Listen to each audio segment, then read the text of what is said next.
मोहित, मुझे नहीं लगता अब मैं ज्यादा समय तक जिंदा रहूंगी। मैं तुम तीनों से बस यही कहना चाहती हूँ कि पूर्वी तुम तीनों भाइयों की इकलौती बहन है। मेरे जाने के बाद उसका ध्यान रखना, तुम उसे खूब पढ़ाना। तुम्हारे पिताजी का भी यही सपना था। माँ तुम चिंता मत करो, हम उसका खूब ध्यान रखेंगे। शिवानी, निशा बहू, यहाँ आओ दोनों। जी माँ जी। अब मैं पूर्वी की जिम्मेदारी तुम दोनों को सौंप रही हूँ। आप फिक्र मत कीजिए माँ जी, हम उसका अच्छे से ध्यान रखेंगे। हाँ माँ जी, वो हमारी छोटी बहन जैसी है। पूर्वी, मेरी बच्ची, आज से यही तुम्हारे माता पिता हैं। ऐसा मत कहो माँ, प्लीज हम सबको छोड़कर मत जाओ। मेरी बच्ची, जो भी इस संसार में आया है एक दिन उसको जाना ही होता है। यही सरला के आखिरी लफ्ज थे। इसके बाद उसने अपनी आंखें बंद कर ली। पूर्वी को अपनी माँ की मौत के सदमे से उभरने में पूरा 1 महीना लग गया। फिर 1 महीने बाद जब वो कॉलेज जाने के लिए तैयार हुई। भाभी, मैं कॉलेज जा रही हूँ। कॉलेज? लेकिन क्यों? अब इन सब की क्या जरूरत है? क्या मतलब भाभी? मतलब ये कि अब तू घर का काम काज सीख। शादी के बाद तेरी पढ़ाई नहीं बल्कि चूल्हा चौका ही काम आएगा। बिल्कुल ठीक कह रही हैं जेठानी जी। 18 तुझे पूरे हो गए, अब 2-3 साल में तेरे भाई तेरी शादी कर देंगे, तो अभी से काम सीखेगी, तभी तो तब तक अच्छे से कर पाएगी ससुराल जाकर। लेकिन भाभी, मैं आगे पढ़ना चाहती हूँ। मेरा सपना है कि मैं आगे बहुत पढ़ूं और फिर अच्छी सी नौकरी करूं। हाँ, ताकि लोग हमें ताने दे कि माँ बाप के गुजरने के बाद भाभीयों ने बेचारी को पैसे कमाने भेज दिया। हाँ, तुम क्या समाज में हमारी नाक कटवाना चाहती हो? और वैसे भी सासू माँ ने कहा था कि अब से हम तुम्हारी माँ हैं, तो हमारा कहना मान, आज से तेरी पढ़ाई बंद, समझी? हाँ, और अब ये किताबें अंदर रख और लग जा काम पर। युवराज भैया, आप ही कुछ कहिए ना भाभीयों से। भाभी अगर वो पढ़ना चाहती है तो उसे पढ़ने दीजिए ना। तू चुप कर युवराज, तुझे भी तो कॉलेज पढ़ने ही भेजा था ना हमने, लेकिन तूने वहां जाकर क्या किया?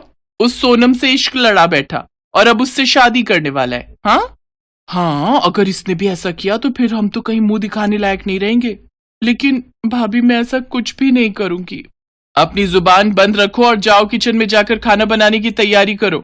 इसके बाद से पूर्वी की दोनों भाभियां उससे सारा दिन घर का काम करवाती थी और खुद आराम करती थी।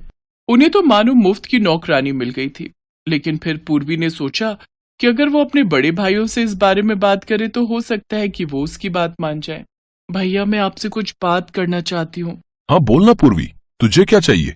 भैया, बड़ी और मंझली भाभी ने मेरी पढ़ाई बंद करवा दी है। मुझे कॉलेज जाना है भैया, मैं आगे पढ़ना चाहती हूँ। क्या? पर ऐसा क्यों किया उन्होंने? शिवानी, निशा, यहाँ आओ। ये मैं क्या सुन रहा हूँ, तुमने पूर्वी की पढ़ाई बंद करवा दी? ये तो हमने इस घर की भलाई के लिए किया है। लेकिन वो कैसे? देखो जी, हम नहीं चाहती कि जो युवराज ने किया वही काम पूर्वी भी करे। अगर कहीं मुंह काला कराई तो फिर हम तो समाज में किसी को अपना मुंह दिखाने लायक नहीं रहेंगे। हाँ, और यही उम्र तो होती है फिसलने की। कहीं ऊंच नीच हो गई तो लोग तो यही कहेंगे कि बिना माँ बाप की लड़की को भाई भाभी संभाल नहीं पाए। बात तो तुम दोनों की सही है, मैं भी तुम दोनों की बातों से सहमत हूँ। ये आप लोग क्या कह रहे हैं भैया? बिल्कुल सही कह रहे हैं। तू तो लड़का था इसलिए किसी ने कुछ नहीं कहा, लेकिन ये लड़की है, कुछ ऐसा वैसा हुआ तो सब हमें ही ताने देंगे। अब से तू घर का काम सीखेगी अपनी भाभीयों से, ठीक है? और यही हमारा आखिरी फैसला है। दोनों भाभीयों ने अपनी बातों में अपने पतियों को भी फंसा लिया। अब तो जैसे उनके मन का कहा हो गया था। अब तो वो दोनों पूरा दिन आराम करती और बेचारी पूर्वी पर हुक्म चलाती। पूर्वी, अरे ओ पूर्वी, कहाँ मर गई? जी भाभी, तुझे कहा था ना आज सबके लिए आलू के पराठे बना देना। भाभी, आज मेरी तबीयत कुछ ठीक नहीं लग रही, आज आप ही बना लीजिए ना। हाँ, तुझे शर्म नहीं आती अपनी बड़ी भाभीयों को कह रही है खाना बनाने को? तो आजकल आप दोनों करती भी क्या है? सारा काम तो मैं ही करती हूँ। जुबान तो देखो कैसे कैंची की तरह चल रही है, हमसे जुबान लड़ा रही है।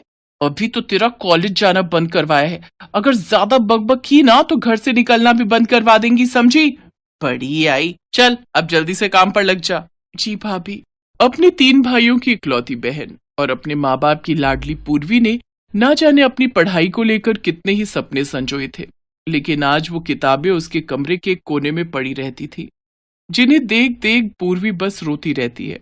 कुछ दिनों बाद तीसरी यानी सबसे छोटी बहू रश्मि ब्याह कर घर में आती है। शादी के अगले दिन जब रश्मि किचन में जाती है तो वो देखती है कि पूर्वी खाना बना रही है।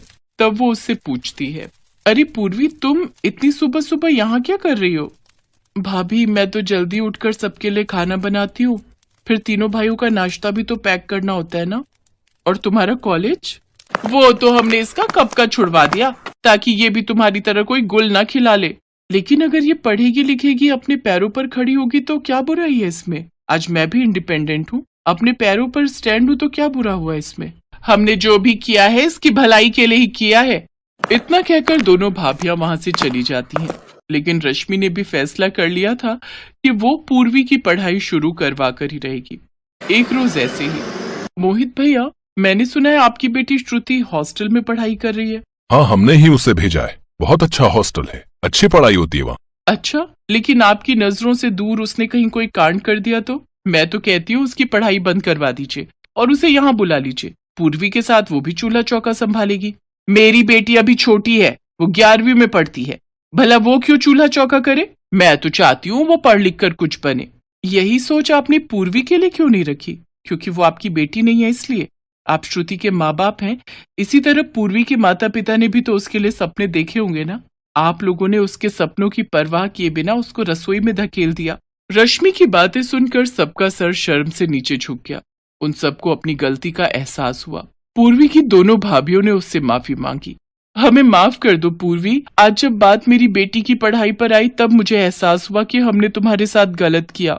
अब से तुम अपने सारे सपने पूरे करना और खूब ऊंची उड़ान भरना। हाँ पूर्वी, और इसमें हम सब तुम्हारे साथ हैं। बिल्कुल सही, अब जो तुम चाहोगी वही होगा। थैंक यू रश्मि भाभी, मैं चाहती हूँ कि मैं भी आपकी तरह बनूं, अपना करियर और घर दोनों अच्छे से संभालूं। इसके बाद पूर्वी रश्मि के गले लग जाती है और अगले दिन ही वो कॉलेज जाना शुरू कर देती है।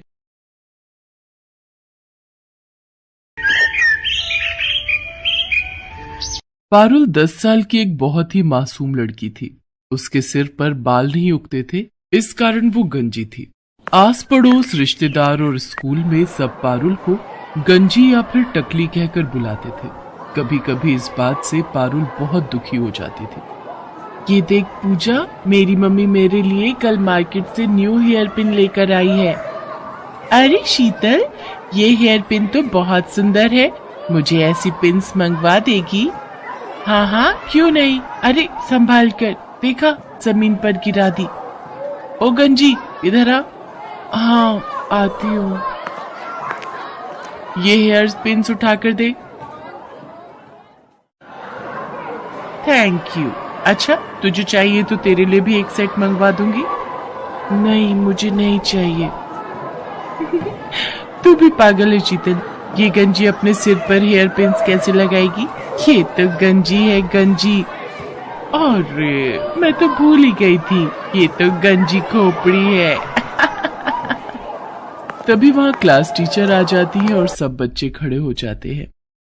गुड मॉर्निंग बच्चों, आज आप सबके लिए एक बहुत अच्छी न्यूज है। हमारे स्कूल में एक बहुत बड़े लेवल का फैशन शो होने जा रहा है, इसलिए आप सब भी उसकी तैयारी शुरू कर लें। वाह, फैशन शो! फिर तो मैं ही सबसे सुंदर दिखूंगी। यार शीतल, तू तो बहुत घमंडी है, हम भी तो सुंदर लग सकते हैं। तू अपने बारे में क्यों सोचती है? ये बात तेरी अच्छी नहीं है। अरे नहीं नहीं, मेरा वो मतलब नहीं था। तुम सब भी सुंदर बन जाना। पर मैं एक रिच फैमिली से बिलोंग करती हूँ, तो मेरे मॉम डैड तो मेरे लिए महंगी ड्रेस खरीद ही देंगे। तेरे मम्मी पापा तो जॉब करते हैं ना, तो तेरे लिए इतनी महंगी ड्रेस नहीं खरीद पाएंगे। और मेरे तो बाल भी कितने लंबे और सुंदर हैं।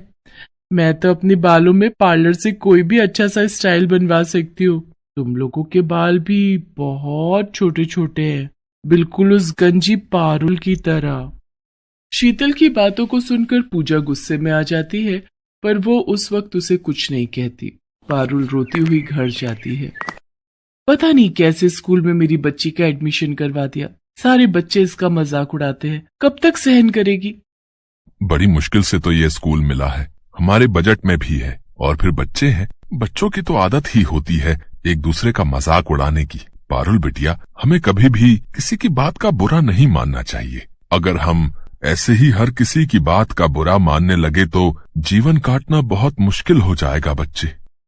अगले दिन पारुल स्कूल के लिए निकली, पर आज वो जिस रास्ते से जाती थी उस रास्ते से ना जाकर दूसरे रास्ते से स्कूल की तरफ चली जाती है। पर वो मन ही मन सोच में थी, पता नहीं स्कूल जाने का बिल्कुल भी मन नहीं हो रहा।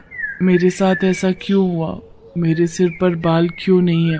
अगर मेरे सिर पर भी बाल होते तो मैं कितनी सुंदर लग, फिर मेरा भी कोई मजाक नहीं उड़ाता।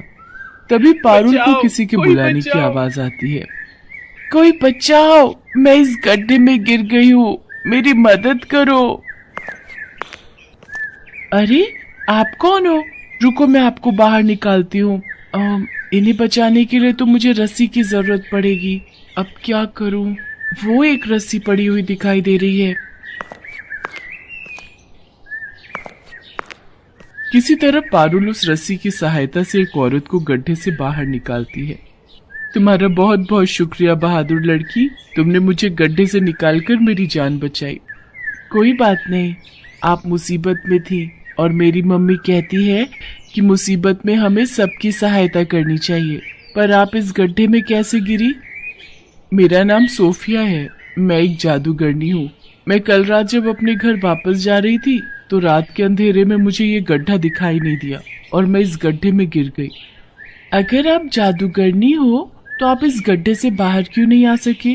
क्योंकि मेरा जादू सिर्फ दूसरों पर काम करता है, मैं अपने ऊपर अपने जादू का उपयोग नहीं कर सकती। तुमने मेरी सहायता की है, बताओ मैं तुम्हारी क्या मदद कर सकती हूँ? तुम्हें अगर मुझसे कुछ चाहिए तो मैं जादू से तुम्हें वो दे सकती हूँ। क्या आप जादू से कुछ भी दे सकती हो? हाँ बिल्कुल, तुम मुझसे जो भी मांगोगी और मेरे बस में होगा तो मैं अवश्य दूंगी।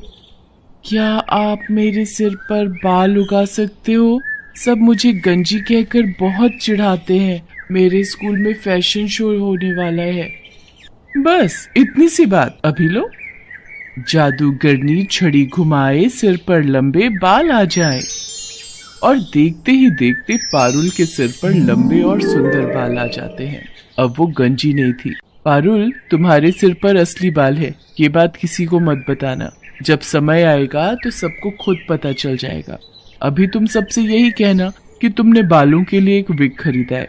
अब तुम स्कूल जाओ और कभी भी मेरी जरूरत हो तो 3 बार मुझे आवाज लगाना, मैं तुम्हारे सामने आ जाऊंगी। थैंक यू जादूगरनी आंटी, आप बहुत अच्छी हो। पारुल के सिर पर बाल आ जाते हैं और वो बहुत खुश होती है।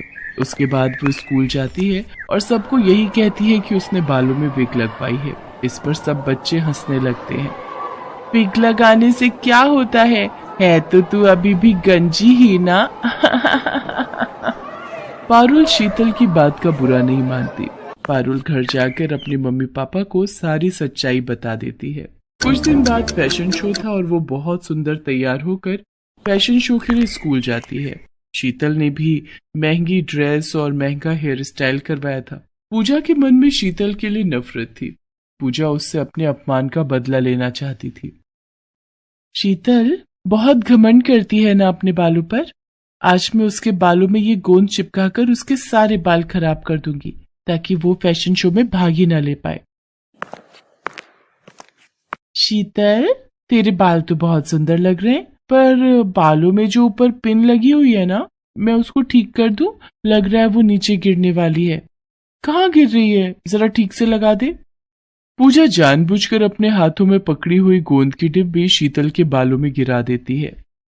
ओह सॉरी शीतल, मेरे हाथ में तो गोंद की शीशी थी, तुम्हारे सारे बालों में गिर गई है। मुझसे गलती हो गई, मैंने ये जानबूझकर नहीं किया। पूजा, थोड़ी देर में फैशन शो स्टार्ट होने वाला है, तुमने मेरे सारे बाल खराब कर दिए। मेरे सारे बाल चिपक गए हैं, देखो मैं कितनी गंदी लग रही हूँ। अब मैं क्या करूंगी? शीतल रोने लगती है। सब बच्चे फैशन शो के लिए नीचे हॉल में पहुंच जाते हैं। शीतल क्लास में बिल्कुल अकेली बैठी थी। तभी पारुल वहां आ जाती है। उसे सारी बात पता चलती है। तुम चिंता मत करो, मैं अभी जादूगरनी आंटी को बुलाती हूँ, वो तुम्हारे बाल बिल्कुल ठीक कर देंगी। पारुल जादूगरनी को आवाज लगाती है और वो वहां आ जाती है। पारुल, शीतल ने तो हमेशा तुम्हारा मजाक उड़ाया है, फिर भी तुम इसकी मदद करना चाहती हो, पर इसके लिए एक शर्त है। अगर मैं शीतल के बाल ठीक करूंगी तो बदले में तुम्हें फिर से गंजा होना पड़ेगा। जादूगरनी आंटी कोई बात नहीं, आप मुझे फिर से गंजा कर दो, पर मेरी दोस्त के बाल ठीक कर दो। शीतल पारुल की सारी बातें सुन रही थी। इसका मतलब पारुल के बाल असली हैं? इसने विग नहीं पहना? मैंने पारुल से कितनी नफरत की, उसका कितना मजाक उड़ाया, पर ये मेरे लिए फिर से गंजी होने को तैयार है। सचमुच मैं कितनी बुरी हूँ। पारुल कितनी अच्छी है। जादूगरनी आंटी, आप ऐसा कुछ मत करना। आप पारुल को फिर से गंजा मत करो। मैं फैशन शो में हिस्सा नहीं लूंगी। आप मेरे बाल ऐसे ही रहने दो। चिंता मत करो शीतल, मैं तो पारुल की परीक्षा ले रही थी। मैं ऐसा कुछ नहीं करूंगी।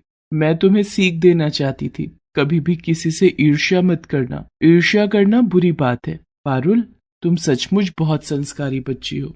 तुम्हारे माता पिता ने तुम्हें बहुत अच्छे संस्कार दिए हैं, इसलिए मैं तुम्हारे कहने पर शीतल के बाल ठीक कर देती हूँ। जादूगरनी शीतल के बाल ठीक कर देती है। मुझे माफ कर दो पारुल, मैंने हमेशा तुम्हारा मजाक उड़ाया। मेरी अपनी दोस्त पूजा मेरे साथ गलत कर गई। मैं सबको बताऊंगी कि तुम बहुत अच्छी हो। पारुल, अब मैं चलती हूँ। अब मैं कुछ समय के लिए यहाँ से दूर जा रही हूँ, इसलिए मेरा तुमसे मिलना नहीं हो पाएगा। मैं जब भी वापस आऊंगी तो तुमसे जरूर मिलूंगी। पारुल और शीतल दोनों मिलकर फैशन शो में हिस्सा लेती हैं। शीतल सबको पारुल के बारे में बताती है। शीतल ने पूजा से बात करना बंद कर दिया था, क्योंकि पूजा ने जानबूझकर बहुत बड़ी गलती की थी। उस दिन से पारुल और शीतल दोनों अच्छी दोस्त बन जाते हैं। पारुल ने हमेशा दूसरों की मदद की, और जो दूसरों की मदद करता है हमेशा उसके साथ